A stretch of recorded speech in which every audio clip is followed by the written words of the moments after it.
I had the strangest thought the other day while sitting alone in my bedroom. Could a sane man drive himself to insanity with enough effort? Can I regulate my environment and mind in such a way that I reach the point of not being able to control my mind? I have some spare time and an active imagination, so why not try? Conditions. To do this, I just set up my environment in the right way. I can't communicate with anyone face to face or electronically.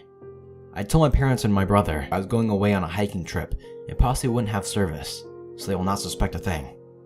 Check.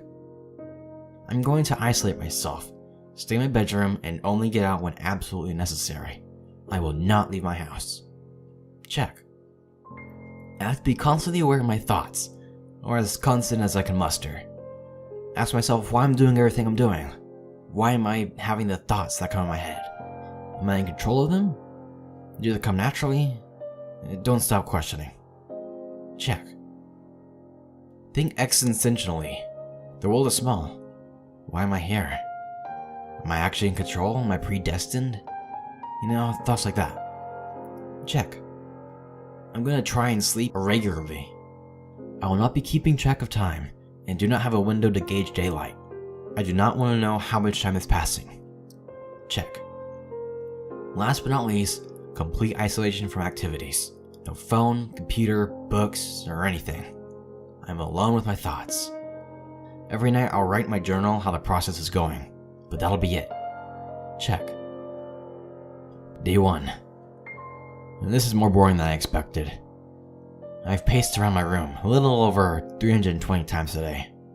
I didn't start counting until about the 5th time around.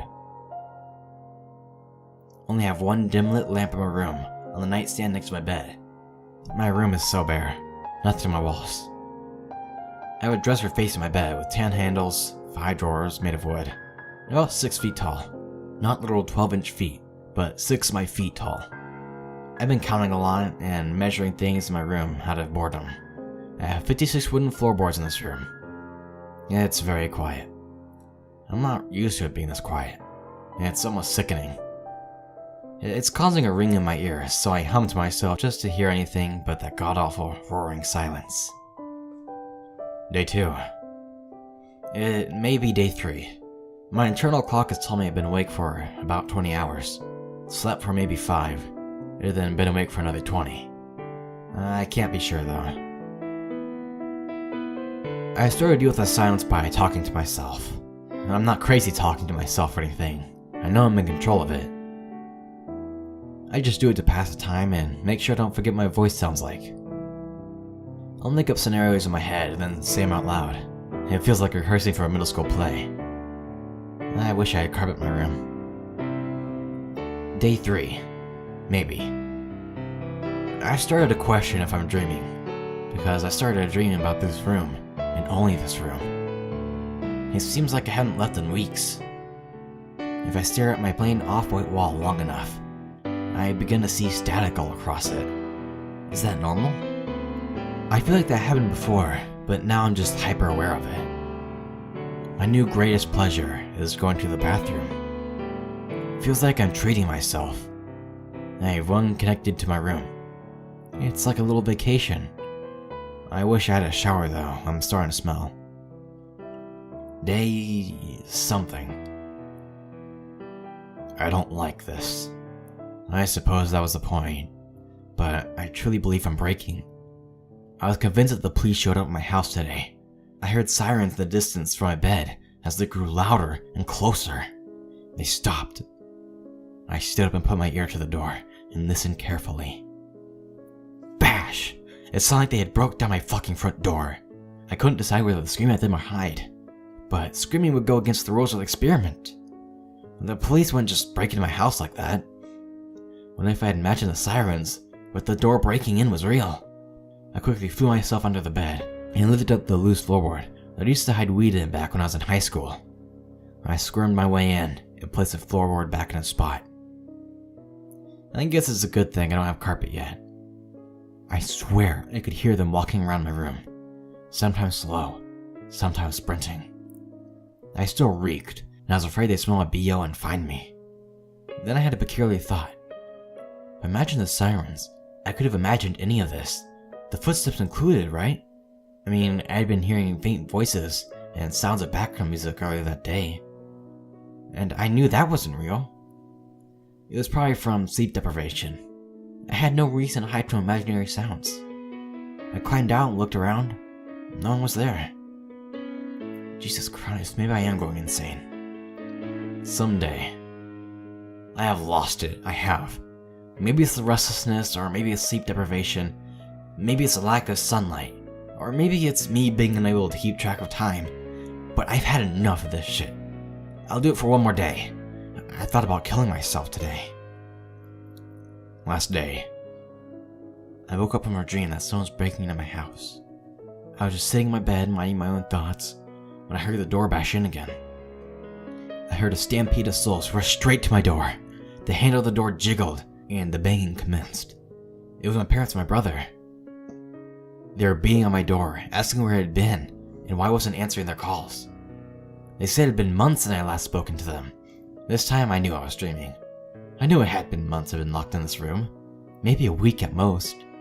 My internal clock was fucked, and my facial hair couldn't lie. I told them to shut up and leave me alone and began to cry. They're the first souls I've spoken to since I locked myself in this room. Even if it was a dream, I woke and looked at my hands to reassure myself I was awake. But not even that could make me 100% certain I was out of my dream. I was crying in my dreams and started to cry when I woke up, and I was sweating. And I decided today was the day I ended it. Not myself, but the experiment. I opened my bedroom door for the first time since I started the experiment. I walked into my living room to see it completely disheveled, but my phone was still intact where I left it. Did someone actually break into my house? Or did I sleepwalk and do this unknowingly? I checked my phone and had a few missed calls, but from no one important. I walked outside and took a huge breath of fresh air. God, it felt good not to breathe in musty air. I stretched my arms and enjoyed the late morning sun for the first time in 9 days, according to the phone state. 9 days. That's only one more day than until my family would be out camping. I readjusted myself the rest of the day, with a shower, social media, TV, a walk in the park, and shopping. On the way back home, I got pulled over by a police officer. I knew I hadn't been speeding. I was more curious than fearful. The tall, sunglass-wielding man with a 5 o'clock shadow walked to my already rolled-down window. He cleared his throat.